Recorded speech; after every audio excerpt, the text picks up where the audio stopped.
I won't use the mic, so right now. First of all, welcome. Thank you for coming to our panel discussion with our guests from the field, visiting from all around the country. The one great thing around about the world. Around the world, sorry. One thing great about Smile Train is very global, and we have this opportunity to work with such amazing colleagues. It's a special night for us too because we always don't get to hear from the field exactly the challenges and what's going on. So thank you for that. And they're here tonight, but we also offer this opportunity to you to visit our programs in the field. So we have 2 trips going out. One is to Mexico in July. And the other one is Kenya in November. So once you hear more about, actually Jane, who's from Kenya, so after that you will probably want to visit Kenya. So if you have any questions about that, Katie has some handouts. And right now I will introduce Aaron Stever, who is our Senior Vice President of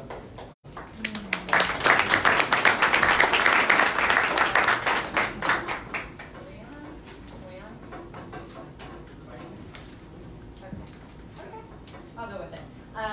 Thank you so much, Troy. We're thrilled to have all of you here today, and obviously to have our amazing staff from around the world. There are many of them sitting throughout the room, so hopefully you've gotten a chance to chat with a number of them, and we're thrilled to have 4 of you representing different parts of our programs here on a panel to speak with us about Smile Train's role in global cleft care around the world. And so we can all hear a little bit more about what happens every day for children with cleft. So if you all don't mind just briefly introducing yourselves and telling us how long you've been with Smile Train and what your role is. Yeah, please go ahead, Jane. Hi, good evening, everyone. My name is Jane Gige. I joined Smile Train a little over 10 years ago. I started off as a program assistant, and now I'm program director for East Africa. My current role is centered around development and running of training programs, treatment programs, and patient education programs across 10 countries, which altogether have a population of 400 million, and that is approximately a third of Africa's total population. So I'm really excited to be here and to be able to share what we do in the field. Thank you. Mamta? Hi everyone, namaste.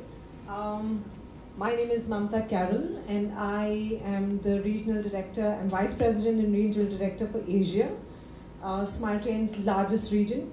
I look after 19 active programs around the world in Asia, and with a team of 18 people, some of them are here.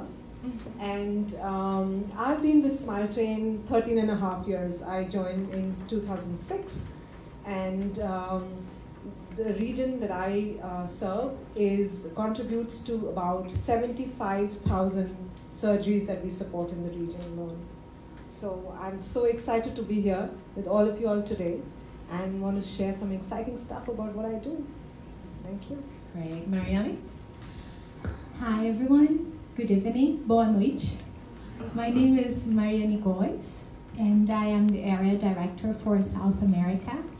I oversee 9 countries, and I'm responsible for the programs and fundraising in South America. I'm based in Brazil, São Paulo state. I've been working with Smile Train for 8 years, and I'm very happy to be here to be able to share with you some news about our programs in my region. Thanks for coming. Thanks, Kimmy. Hi, good evening everyone. My name is Kimmy, and I am Area Director for Southeast Asia for Smile Train. I've been with Smile Train for coming up to my 10th year in May.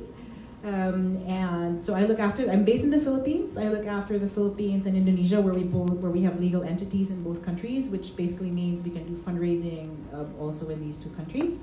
And we're looking at exploring possible programs in other countries in that general area, like Papua New Guinea or Fiji or East Timor. Yeah. Fantastic. Thank you all. So we'll get some fantastic geographic perspectives from our programs around the world, which, as Troy mentioned, are really global, and surgeries are taking place every day, year-round. So we're really happy to have these representatives who can tell us about what's happening in the field at all times. So we'll go back to the end to Kimmy, and I think first As we know, there are some serious misconceptions around cleft lip and palate and cleft surgery, with some people believing it's just a plastic surgery, whereas we know that it can impact a child's ability to speak, hear, eat, and even breathe. So I would love to hear a little bit about the great work that you and your partners are doing to really repair a child's cleft, but also ensure they can be returned to their community to live a healthy and productive life. Thanks, Erin. So yes, a lot of people think that after surgery is done and then our work is done, but really it's not, because then when we see the children or adults who we've helped with a surgery, we realize that they need more help. So what we've done in the Philippines is that, because we've seen a lot of challenges where children maybe refuse to go to school because of their cleft, or a lot of adults who received care later on in their lives, so they have problems with their speech and are unable to find a job. So we have worked with our partners to provide them with some type of support wherein they can be more confident about themselves and be able to actually find a job. We work with some corporate partners and donors and our partner hospitals to come up with like a training program where they are taught basic things like even just writing a CV, how to dress up for a job interview. We do mock interviews. So it's really fun because then we have representatives from different corporate donors and interview them like they would a normal applicant. And they would give feedback about the way they dress, the way they answer questions, the way they speak. And this actually has inspired a lot of our patients to really go back and for speech therapy, for orthodontic treatment, because then they realize that they need all of these so that they can go out into the real world and become productive members of society. Thank you so much. And kind of following on that question, I think stigma is a big part of what patients with clefts face, especially around the world where there may be less understanding about the condition, and Africa is certainly one of the places this is true as well. So Jane, I hoped you could share some examples of misconceptions and stigma that you and your partners are seeing across Africa, and the work that Smile Train has been doing to really address that. From what I've seen in the so many years that we've worked in Smile Train is that lack of information or inadequate information or misinformation are what drive a lot of misconceptions towards cleft lip and cleft palate.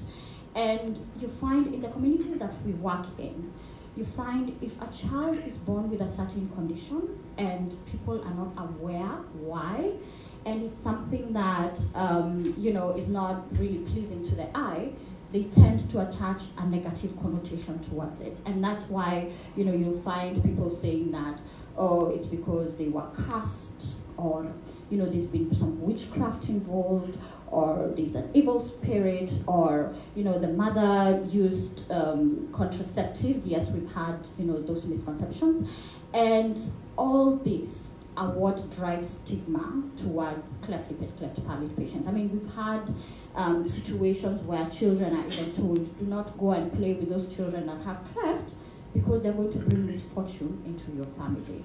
And it's interesting because when you think about the stigma and the misconceptions, they're not just within the community, they're also in the family.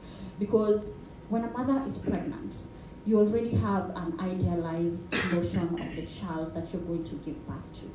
And most of these mothers do not actually know that they are expecting a baby with a cleft until the baby is born, because most of the time they do not have access to 3D scans, or 3D scans are very expensive, so they're not able to get that. And so the initial reaction is shock, because first of all, you probably don't even understand what this is. You have never seen anything like it. Then you go back to the community and everyone is just blaming you, what did you do, what did you do, what did you do, because they don't understand it. And that affects very much the way you care for this patient. And with the anxiety, the sadness and everything, if these patients or these mothers do not have the education, or the parents, even the fathers, if they don't have information about what a cleft is and that it can be treated, and under the Smile Train program it's actually treated for free, then they don't know how to care for these patients. And you find them abandoning these children, sometimes even killing them because they feel like it's an evil spirit that has come to the house. So how we try to address this is through education and support. And education is not just for the family, but also for the community. And that's where the role of like community health workers come in. Community health workers or volunteers are members of the community that are chosen by the community, and they are empowered by the various governments to provide basic education and also rehabilitation service and also basic health services. So by us engaging with them, they are able to reach the community at the most basic level and let people know that, I mean, cleft is just a congenital malformation. It can happen to anyone in the world, and treatment is available, and it's available for free. And then the other thing that we also try to do is a lot of patient support, and this is where we bring patients together, because it's one thing for, let's say, a small-trained staff member or a medical professional to tell a mother or a father that, you know, your baby is going to be treated, we'll offer a lot of support, but it's another thing if they hear it from the mother or the father of a patient that has undergone treatment. Yeah. And they can actually see the patient that has undergone treatment, and, you know, and the mother tells them or the parent tells them of the journey that they've had. So that provides them that kind of support that they need. And we normally have this so that at least they know that this is something that can be treated, and they take care of the patient until when the patient receives the treatment that they ultimately need. Yeah, thank you. And stigma and raising awareness so people understand the availability of treatment and the causes, so that these children are cared for and are put into the pathways where they can get treatment are so important. And I know stigma is something that exists in all of the countries where we work, and that we're constantly working to combat and to raise awareness around cleft. Another thing that we've been passionately focused on for a number of years, and Mariane, I'm going to go to you next, is comprehensive cleft care. And that's really, the fact that surgery is an essential component of cleft treatment, but nutrition, speech therapy, orthodontics, all the other treatments that they need to really live full, healthy lives are so important too. So I would love to hear a little bit about the work that you're doing in South America to grow comprehensive care among small-trained partners. Yeah, you just said correctly. So we know that the surgery is just the first step of a treatment in cleft lip and palate patient. Actually, the patient with cleft lip and palate spends the majority of his time and the family's time together with our orthodontist or a speech pathologist or odontologist, and because this treatment takes sometimes until 20 years. So it's very important, and we need to understand, we need to scale that in our programs.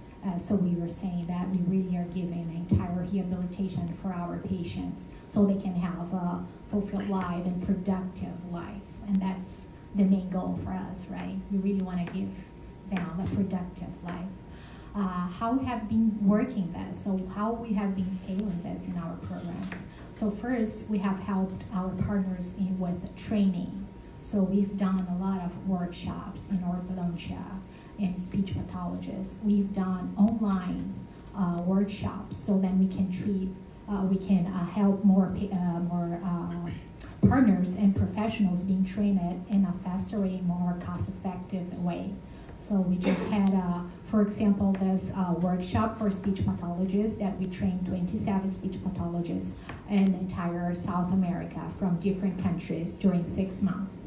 And they were trained in all the areas on how to evaluate a patient, how to assess a patient, how to deliver the treatment for the patient, and even how to follow up patients with this expertise professionals online. So these are kind of actions that help us scale these programs and make sure that we are really delivering a high quality treatment for our patients.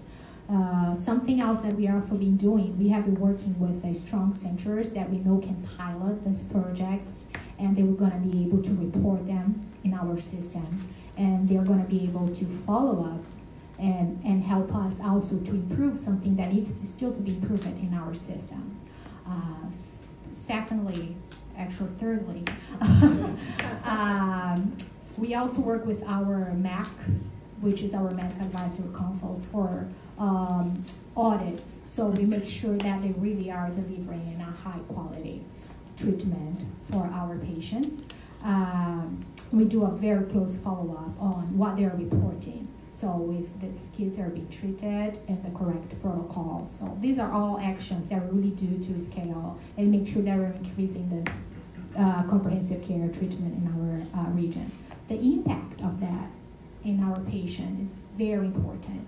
We realize that when a patient is malnutrition, he cannot go under surgery in the correct protocol. That means that the result for this treatment is not necessarily going to be as good as if he was in the correct protocol. So it's very important for our kids to, be well nourished, and so they were going to be able to receive the correct treatment on the correct time. Something else that, for example, we know that a kid needs to go through alveolar bone grafting surgery, and for them to go under this surgery, they need orthodontic treatment before. And if you cannot offer that, so it means they will never go through the alveolar bone grafting surgery. It means that they will never have the entire rehabilitation. So it's also very important for that. Besides all the bullying, when, of course, we know that a kid cannot communicate it very well if he doesn't go with a speech pathologist, and imagine that's what we really want them to be active and participating in the society as any other kid. So that's the importance of the comprehensive care. That's great, thank you. And we're doing incredible work in that in the Americas and in all of our other countries. It's been a big focus as well. And Mont, to go to you next. We heard a little bit from Jane earlier about stigma, and one of the things that I know is another key part of really ensuring optimal outcomes and awareness around cleft is making sure that a child is referred as soon as possible after they are born, and that the first caregivers who see them, the first medical professionals, understand what cleft is, can educate the family, and can refer the patients effectively. So I know your team has been doing some really neat partnerships around this, and one of the most recent ones is with FOGSI, which is the Federation of Gynecologists and Obstetrician Societies of India, but really working on, for a massive country, making sure that there is awareness and referral everywhere. So I'd love if you could talk a little bit about that. Yeah, so the partnership with FOGSI is a historic landmark actually in the history of Smile Train programs, and this is exactly what we want to do and where we want to go. Jane spoke about, these people who are so poor, mothers who are so poor, our communities who we serve are often their cleft obviously goes undetected because they cannot afford those expensive scans. Via a partnership with FOGSI, we are basically working on early detection. We are working on an early detection protocol they have a partnership with us where we are going to develop a protocol where we will train the 35,000 gynecologists who are registered in India alone. We're basically going to tell them what a cleft is and what do we do, what are the next steps, when the mother detects that she has a child who's going to be born with a cleft. I think our intervention and our support actually starts there, because here comes the psychosocial support. The education is to get the mother, the parents, the community, the entire family ready for something which they have never seen, they have never heard of, or they're not really prepared to take that on.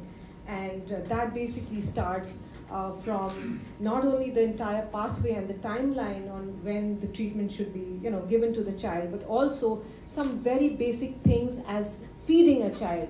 In these kind of communities, feeding is such a big problem.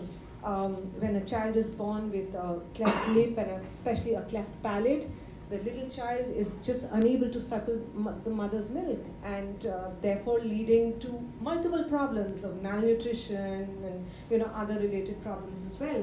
And therefore, our support doesn't really the child is not ready for surgery. How do we get to a time or to a situation where the baby is healthy enough to undergo the intervention that we are supporting globally?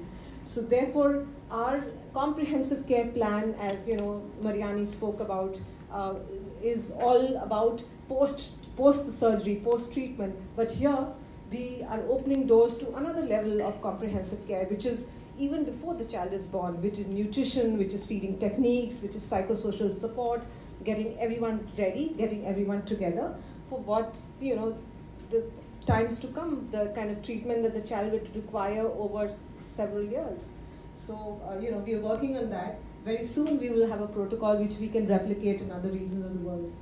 Yeah, absolutely, and I think nutrition, which you talked about, is so important when there are people that don't understand what cleft is, and then they're struggling in so many ways, but they can't even feed their child, and then they lose their milk, and there's such a risk of mortality, and so having that early education and intervention is really important to the child's progress, but also their survival. Yeah, that's fantastic, and we're excited to learn more in scale. And then I'll go back over to Kimmy, actually.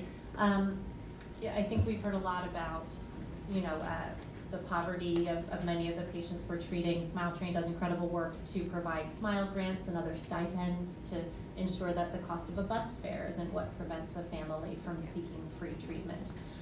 But in some places, it may take 3 days for a patient to get to treatment. And I know in the Philippines and Indonesia, the programs you oversee there, just given the geography, it can be incredibly challenging and time-consuming for a patient to get to treatment. So I'd love to hear a little bit about the work that Smile Train is doing there to make sure those patients get treatment. Yeah, so the Philippines and Indonesia, just for everybody's information, is an archipelago. And Philippines is composed of about 7,000 plus islands, and Indonesia is composed of about 13,000 islands. So to reach all of these islands is a challenge. And also you would imagine that the development of the islands is different, right? So you have hospitals in some islands, you don't have hospitals in other islands. You have doctors in some islands, you don't have doctors in other islands. So we're trying to approach the problem or these challenges in different ways.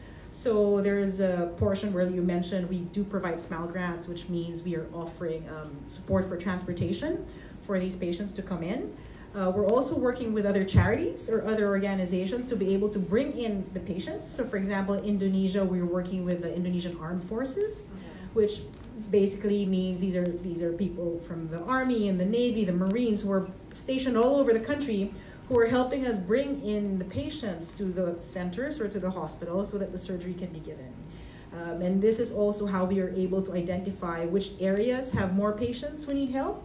And that's when we bring in teams if we have to, if there's no trained cleft surgeon in these areas or anesthesiologist who can provide safe and quality surgeries, and we bring them from other places, from Jakarta, from the bigger cities, to be able to provide the surgeries in these far-flung or remote areas that we are unable to access on a regular basis.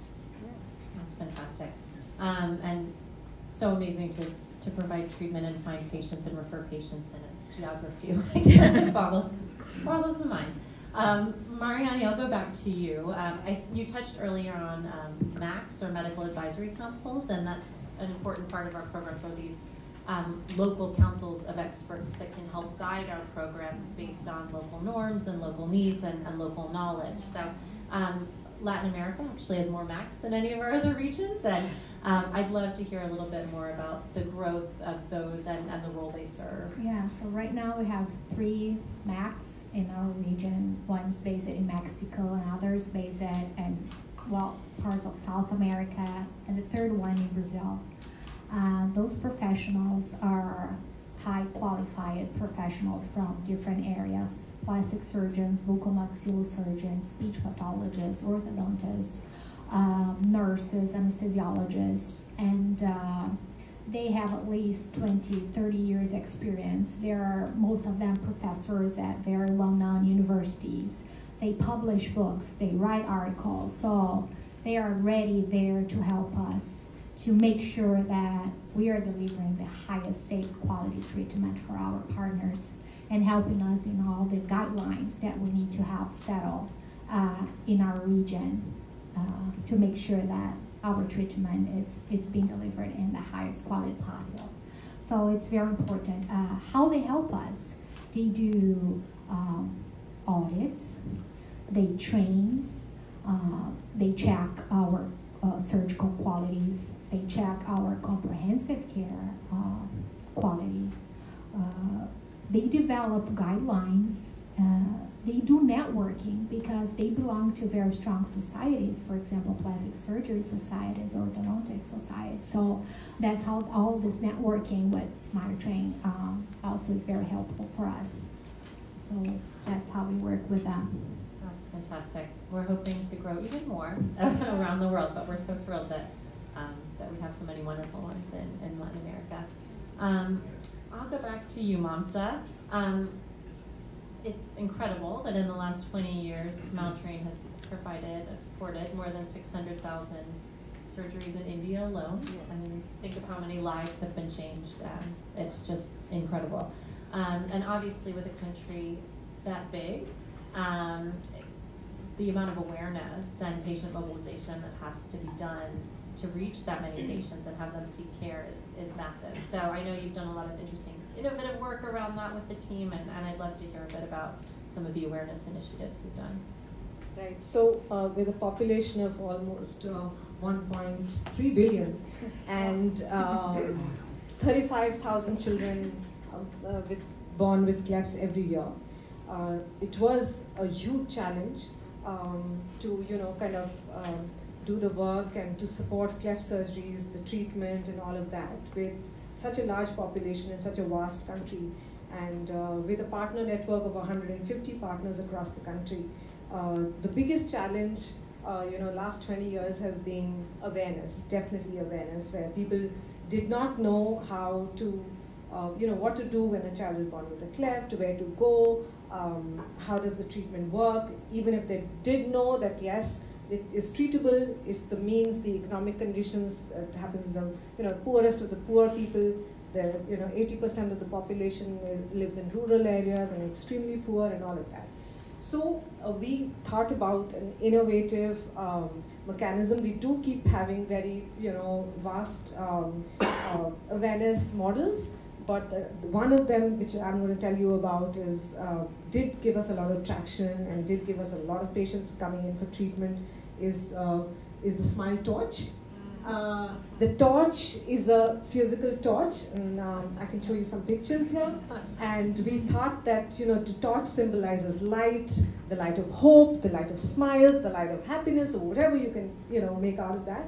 And so we had a physical torch, which we launched at one of the big Indo-cleft conferences last year in India, in a place called Varanasi, if you know Varanasi, where the river Ganga is.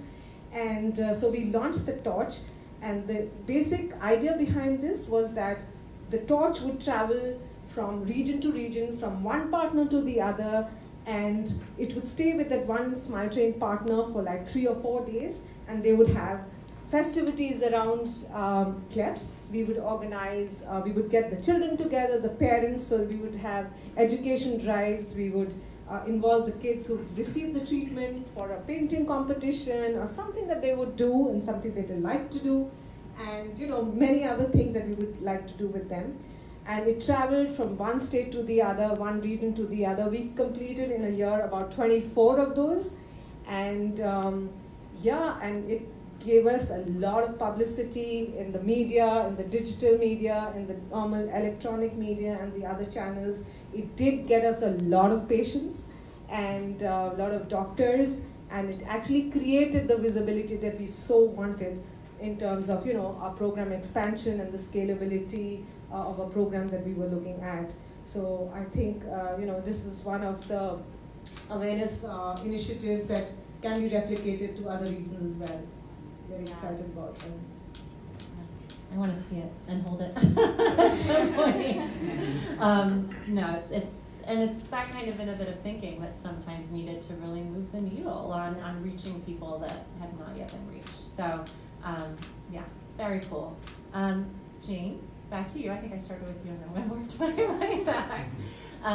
Africa is obviously one of the fastest growing regions for SmileTrain. So much incredible work being done, and so much need, but so many more patients being reached every year. So I would love to hear a little bit from you about really just how our programs there have been growing so fast to reach so many more people, some of the challenges that the team has faced, and how you have overcome them to build this really amazing network.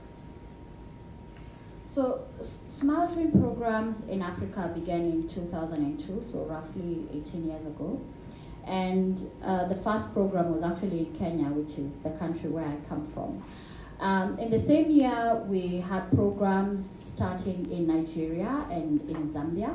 And in that 1 year alone, we were able to reach 17 patients. Over the years, the program has really, really grown in terms of both scale and quality. And now we are close to 120,000 patients. We are in 38 countries in Africa, partnering with over 245 hospitals and medical professionals. And a lot of this growth has been mainly due to the awareness initiatives that we have started, and also training programs that have made sure that we are having treatment more accessible to the patients. So, and the growth has not just been limited to the surgery patients. 5 years ago, we did not have any comprehensive cleft care programs in Africa. Now, we are having patients receiving cleft speech therapy, cleft nutrition, and cleft orthodontics, which is a really huge deal, and we are looking forward to growing that space as we go along. So, program awareness and patient education have always been key factors in health-seeking behavior, and we see the same thing when it comes to cleft patients. So through widespread program awareness initiatives like the mainstream media, your radio, your TV, your newspapers, use of social media, especially in the most recent years, has really helped us in growing. But one of the key initiatives that we have seen working in the last few years is partnering with government ministries, but through the community health department. So, and I had touched on this earlier when I spoke about the support that we're giving to patients. So through community health workers or health extension workers or zonal health officers, different countries call them different things, but they're still members of the community who help us in, so we engage them and they help us in identifying cleft patients, providing the necessary education about, what a cleft is and where they can get treatment. And this is a way that we are also looking, it's sustainable since it's something that is initiated by government and we're just tapping into it. Apart from the treatment programs, we've also really grown in terms of safety and quality, and it has been through us providing or increasing the quality of infrastructure, surgical infrastructure and treatment infrastructure that we give to our partner hospitals. And also the training initiatives that we are running. Our case in point is the Nursing Care Saves Lives course, which was actually developed and launched in East Africa, in Uganda to be specific. And it provides nurses essential skills in taking care of cleft patients, both before and after surgery. And the good thing is, the training that they receive is not just restricted to cleft patients. It's something that they can use for the rest of the patients at the hospital. And we have seen that the tools that we provide at the training, the observation charts, the nursing care pathway, are things that the nurses take back to the hospital and they fully adopt them because some of them did not have these skills. Other training programs that we have run is through partnerships with various associations or institutions, like COSEXA and WACS. So COSEXA is the College of Surgeons for East and Central Africa, and WACS is the West Africa College of Surgeons. So through these bodies, we provide scholarships to fellows, young professionals in Africa that are able to go and study pediatric surgery or plastic surgery or cleft surgery. And one of the interesting things is 3 of the fellows that we are currently sponsoring for the plastic surgery course are actually from Rwanda, which is a country that has only 2 plastic surgeons in the whole country. So after after their training, when they go back to their country, we will have doubled the amount of plastic surgeons that we have in the country, which is pretty amazing. Other training programs that we have been involved with, we've been working with various professionals like Professor Kate Crowley from Teachers College Columbia, who has really helped us in scaling our speech therapy program. So she has this course, this cleft speech course. I think over here I just have to give you a bit of a background about medical professionals in Africa, especially when it comes to comprehensive cleft care. We have very limited speech professionals, and we found that even the ones that are there, a lot of them do not have the necessary skills in providing cleft speech therapy. So we still have to enroll them into this program, and then they learn that, and then they can go back and run this in their various countries.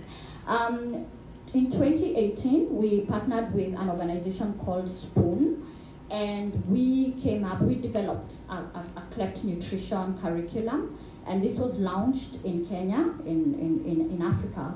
And so far, we've been running it with various partner hospitals. So there are those ones who already have existing nutrition programs that we are working with, but it's something that we are running with all our partner hospitals because we realize these skills are really essential to all the hospitals or everyone who is the first person that a cleft patient interfaces with, because the nutrition information is what is key.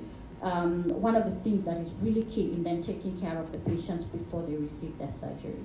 And with all these initiatives, and we have numerous other initiatives that are independent that I will not even name, with all this, they are really helping us in growing the program in Africa, both in terms of the number of patients that we are reaching and also in improving the safety and quality of care. And we project that, even in terms of comprehensive cleft care, as I said, 5 years ago, we did not have anything that is going on.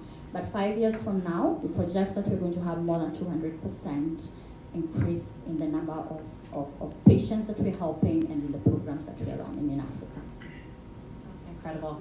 And to hear what you're saying about just there being a lack of infrastructure and sometimes just a few surgeons in a country, that to grow the programs there, it's really taken building that capacity, whether it's training nurses, pediatric anesthetists, others who are essential to cleft patients receiving safe care, but raise up the system as a whole in Africa. So yeah, it's exciting to see how our programs there will continue to grow and lead. You may certainly have one.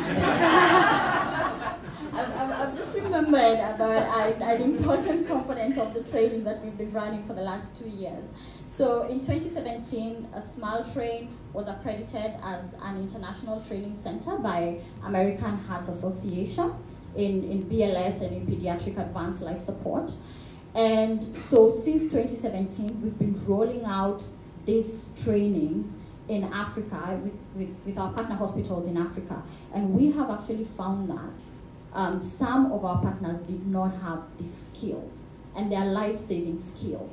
So even as we're talking about improving the safety and quality, we are also helping them to avert fatalities that they may have because of this training that we're providing. That's incredible.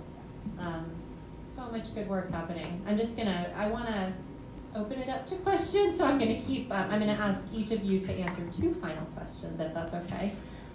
First, and we'll start with Kimmy and work our way back down to me.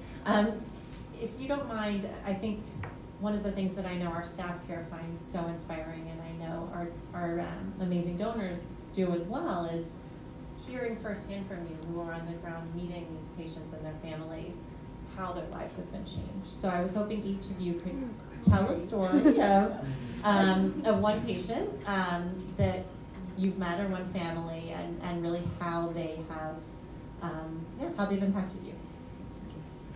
Great, thanks. So there's a lot of stories every day when we meet them in the field. Every story is the same but different. That a child will have a brighter future because of the care that we're providing. But there are stories that stand out. I'd like to share a story of Aldrian. I don't know if you've seen his story. It's on our website, right? There's a video going out there. So you can look for it on our website, Aldrian. What makes the story stand out is that Aldrian is one of 8 siblings. And when his father passed away, the mother and the grandmother kind of split up the siblings. So 4 went with the mother and 4 went with the grandmother. And the grandmother said, I'll take Aldrian because he has other needs, right? Having a cleft. And he came to us when he was about 7 or 8 years old with an open lip, never had surgery, an open palate. So we did, he was heavily underweight for a child his age. But eventually was able to get surgery through Smile Train, and 3 months later he did get surgery for his palate. And just this last year, I would see him almost every week now because he actually now attends speech therapy sessions, which is so amazing because then it's his grandmother who's taking care of 3 other kids and who's Aldrian's older sister had a baby, and so she's just doing so many things. But every Thursday, she goes to the center with Aldrian doing speech therapy. So, yeah, so he's one of my favorite stories. Oh, that's great. And I love that you get to see him every week. That's amazing. Almost every week. Yeah, your little buddy. Mariane? I think a story that really touched me is from Emmanuel in Rio de Janeiro. And it's because I was visiting his family in his house, and I could meet his mom and his dad, and she was telling about when she was pregnant and when he was born, and it was a very touching story because she almost lost him when he was born, because he was born with other problems besides cleft, and she really thought he wouldn't make it. And when she was telling us this story, she was crying so much, and he's now around 7 years old. He went through all the treatment. He had his cleft repaired, lip, palate. He went through all the speech therapy sessions. He speaks perfectly. He goes to school. He plays soccer. He's a very active boy, very happy and caring. And he's now with the orthodontia in our center. So it's really a successful story and very touching because I could feel from the mom that he's a miracle, and we help it a little bit with this miracle. Yeah. Mamta? Like so many, right from Pinky, who you know about, and I'm not going to tell you the whole story because I'm sure you know about it. I just want to tell you that she called me on Saturday, and she's in a school. She's a teenager. We're doing some orthodontic treatment for her. She just had a little rhinoplasty, and she is in a residential school. I think she's in class 8, and she asked me, "Why aren't you picking up the phone? Where have you been?" And it's like she won't even let me answer. She was just like questions. "Where are you? Why did you pick up the phone? You're not answering my calls. Where are you going? I heard the doctor was telling me that you're going to be away for a week. Where are you going? Where are you going to take me?"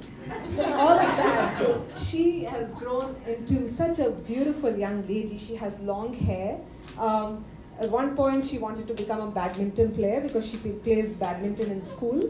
And then when I asked her recently that, what are your plans? What do you want to do? This time she said, "I want to be a teacher." So I don't know ultimately what it's going to be. But, she is such a special, dear child. And we're so proud of her. And she's so confident. And, she's basically such a star in her family. She's taking care of other siblings, and she's teaching them things to do because she's going to a regular school, the others are not, and she's really helping them with their homework, and she's teaching them a lot of things. So we're really proud of her. So I want to share another story of a plastic bag and dumped in the garbage. And this social worker was just kind of happening to pass by, and she, had this very strange noise coming in, and she picked up the packet from the dump, and she saw a little baby girl. And this child had a cleft, and she was, I think just about 3 to 4 weeks old. She was like really, really tiny. And so the social worker, because she worked in the local community, and she was helping the partners in that place, in that city, with awareness and getting patients across and everything. So she went to the partner hospital, and she went with this baby girl, and she said that this is what I've found, and what do we do about this? So we do have a facility where there are some of the children who need help before the surgery when they're not ready. So we give them training. The nurses give them training on feeding and looking after the child and everything. And therefore the doctor took care of this child, and the doctor took this little child with the local community and said that, okay, we will see what we have to do, because this child was just found in the dump. And finally the child got ready for the surgery. All the pre-op checks and everything were fine. And this child grew, she's really very, very pretty. She grew up. The social worker has now adopted her. She's named her Isa, which means God's gift. And this is a live wire. She is a bomb. And she is so naughty. She is like, she can dance, she can talk, and she is like, goes non-stop, absolutely. She is such a blessing. She's such a sweet child. A lot of people actually covered in the media and, talked about her and everything. And her mom, obviously doesn't tell her that, she was found there. She said that when they asked her, where are your parents and where do you come from? She said, oh, God sent me. So she points out, she said, I'm coming from there. So that's something very special. That's amazing. And Jane? Yeah, so I remember this story very, very vividly. And a lot of the patients that we help are children. But sometimes we get adults and, we don't tell them that, your time is up and we're not able to treat you. So in one of the hospitals in Western Kenya, I remember meeting this old lady. She was old. She wasn't really sure about her age, but, her head was full of white hair. And I remember her saying that she came for treatment because she wanted, when she passes on, she would want her children, and most especially her grandchildren, to remember her with a complete face. And I remember the attending physician asking her, what is it that you have always been able to do that you have not been able to do because you were born with a cleft? And I mean, this is something that we talk about all the time, the missed opportunities for going to school or going to work. I always ask people this question, when did you ever go to an establishment and the person who attends to you is someone who has a cleft? And I've actually never had anyone telling me, yes, I've had someone who served me or someone was in reception or something like that. And these patients are there. At least we know 1 in 700 are born every year with a cleft, Anyway, so back to my story, and I remember her saying that what I've always wanted to do and I haven't been able to do is drink soda from a straw. You think about it, you get a soda, you get a straw, and you don't even think about it, you just drink. And so it just goes to show that much as we're thinking about, the big challenges of what they're facing, it's also the little things. And you have that intervention and it changes their life in more ways than you can ever imagine. And that's what motivates me, that's what keeps me going. And so it's always been a really special story, and I'm really glad that I'm getting to give it right now. I love it. Thank you all so much. I think as I was sitting here, I was visualizing all of these people and their families and their communities and just the impact that that this work has on the individuals, but so much more broadly too. I think we would love to open it up now in case any of you have questions that you would like to ask our staff, despite being on many different time zones right now. There's some right in the middle tonight.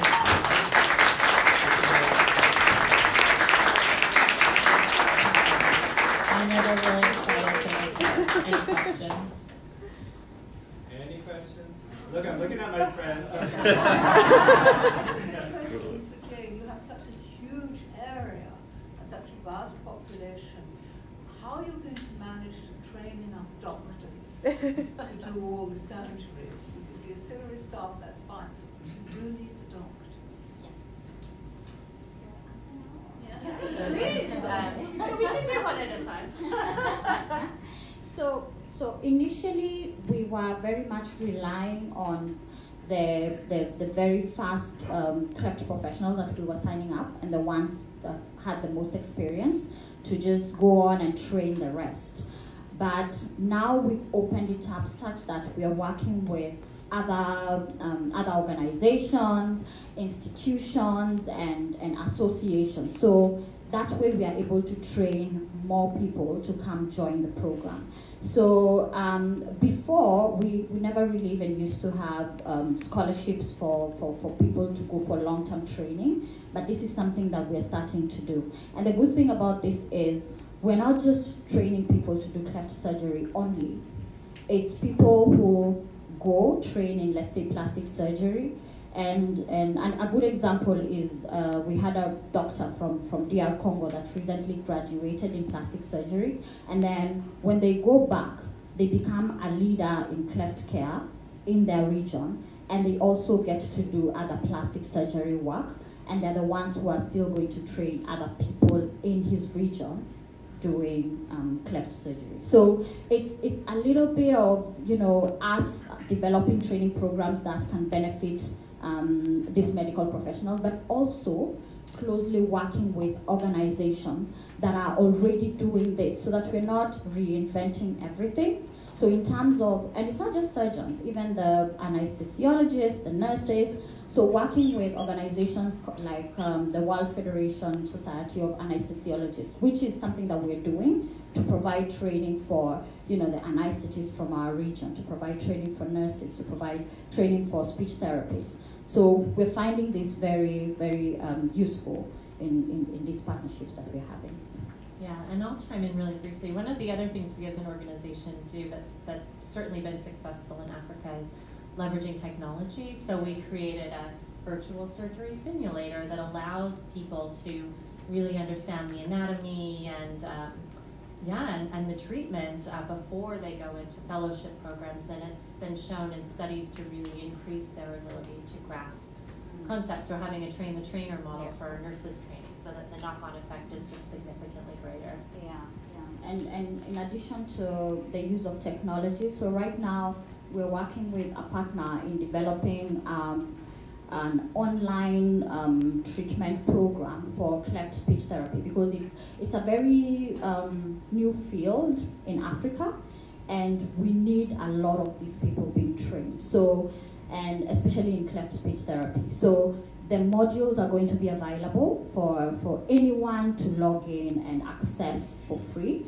And then after that, the really strong ones, then we can take them to our various partner hospitals that are already running speech programs for the practical approach. So that way we are able to reach many more people, but using less resources. Yeah. Thank you. Other questions? I think I'm okay. You spoke about children born with cleft not being able to feed from their mothers. Is that typical, or how do they get nourishment? Yeah, right. So yes, it is very typical because when the palate is open and the mothers are taking the children in a horizontal position and trying to breastfeed the kid, right? So the children are not able to suckle, because when you suckle, your tongue is touching the palate, and that's how you're taking in, sucking on the mother's milk. And therefore, what really happens is they suck in a lot of air. And so when they suck in a lot of air and their tummy swells up, so the mother feels that the child is full. Whereas it's just the air, the child is not really full because the child is unable to suckle on mother's milk. And therefore, the first thing that we do, we build feeding resources. We have videos and other materials that we give to mothers and educate them on the right techniques to feed the child, which is like 45-degree angle, and to hold the child like this in the arms, and then take a little vessel with a spoon and feed the child with a spoon, and not really on the mother's milk, or not the normal usual feeding bottle that mother use for feeding the child. So these are some very, very basic techniques on nutrition that we are providing to parents and mothers. On the first things to do is first feed the child properly. Only then can we think of any other treatment or medical intervention later. That's what we're doing. Yeah, and it's such an important problem for us to address. And Kimmy, I know you recently had a GSK Pulse volunteer who I believe worked on training, so specifically around feeding in early infancy. So I don't know if you want to speak a bit to you. Right. So apart from what Mamta mentioned, some of the mothers we know try to express milk and put it in a cup, and then they use a medicine dropper. So you can imagine how much more time and effort that will take for them to be able to feed a child. So we had a GSK Pulse volunteer working at Smile Train in the Philippines, and she is a lactation consultant. So what we did with her to be able to leverage on her expertise is to be able to do sort of like workshops with mothers, kind of lecturing or teaching them, or even answering questions about how best it is to feed a child with a cleft. And we've put an instructional video together so that we could also teach social workers, nurses, to be able to do the same, since she's not with us anymore, to be able to train the mothers who come in and have problems like this. Other questions? Yeah, I'm curious for communities where the Muslim faith has a significant influence on the community, and where the faith plays a particular role within their lives, if the education is potentially a different message, or how does that be handled? So 3 of the 4 would be working countries, Right, we do. or regions within that. Yeah. But yeah, I don't know if there are increased stigmas or.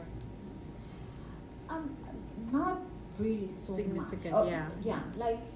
But what we've seen is that they have the dominance of like the head of the family being the man is very much there in a lot of the Muslim communities. So sometimes even when you're calling patients to come in for treatment, if the dad says no, then the mother is not able to come. And we've seen that in communities like in Somalia, where it's predominantly Muslim. But in terms of the messaging, it's more or less the same, because these are still mothers and still parents who really care for their patients, for their children. And if they hear that treatment is available somewhere and they're able to get there, they will get there. So not much of a difference in the messaging, but the fact is you have to reel the dads in for you to be able to provide treatment for their children. And I think the guiding factors is 2. One is education, and the other is basically education and poverty. They play a major role, and it's a huge challenge for us as managers to make sure that the awareness efforts. In fact, one-on-one counseling is very, very important. So we through our partner hospitals, we empower them and we tell them that spending time, like a social worker or a health worker or nutrition expert, whatever you call them, spending time with that family or the mother or someone who is getting the child to the hospital, or even in the local communities, is so important, that someone, outreach worker, travels there in their own communities to tell them, to educate them and speak to them about getting their child over, and to say that this is not a curse. this is treatable and things can be fine. So even if they're not educated and they don't have the wherewithal, the one-on-one connect with them in their own home is very essential. And that's how, through our awareness efforts and outreach via partner network is very important. Other questions? Yes. I have one question, part A, part B. Part A for Monta, part B for Jane. Monta, you spoke about the child being born. How soon after they're born can they have the surgery if they're nursed and doctors feel that they can be operated on? Can it be weeks, or do they have to wait a couple months? Right. So Smile Train has a safety and quality protocol which mandates that only when the child is 3 months or later, can the first surgery on the child be done. So for the first, from 0 to 3 months, is all about nutrition. It's all about keeping the child well. It's all about keeping the child absolutely ready for the intervention. Nothing before that, so we don't allow that. And part B, Jane, you spoke about a cutoff point for individuals getting cleft operation. Why is that? Oh no, first of all, there's no cutoff point. So our focus is mainly on the children because, we see that they're the ones with, like a longer life ahead of them. So if you impact them early, then you change their lives and they grow up as if, they were not born with a cleft. But we do not have a cutoff point. So if a patient comes in and they're 90 years old, as long as they get a clean bill of health from the physician who says that, they're cleared for surgery, they will get their surgery. Yes. I think there was a certain point where once you reach some point in your adulthood, you could not get the operation. No, it wouldn't be effective enough. We love them all and we embrace them. Having said that, though, there are some challenges when we do cleft palate surgery in adults, because then the speech is harder to correct. So the ideal age to do cleft palate surgery would be much younger, which is before they start talking, which is around 18 months to 2 years old. So we would do the surgery on an adult as long as the surgeon clears them for surgery, but the speech might not improve as significantly as if it was done in a young child. And it's incredible to see the transformation on an infant's face, but in a very different and incredible way. It's unbelievable to see the transformation on a 75-year-old man who's lived for a long time with a white cleft. I think we're over time, so I'm going to. Sure. I just want to speak from the parents' side because everybody. I'm sorry. I've got too many emotions. But my child was born with cleft palate, and you can't understand how much hope you give to the parents. And it's not only the managers, but it's everybody who works in here. You just create something, a buzz in the atmosphere. And in America, whatever used to have the Smile Day, all the programs, you just raise awareness, and it's so much easier to come with a child, knowing that the society accepts her. And thank you so much, everyone, for what you're doing. Thank you.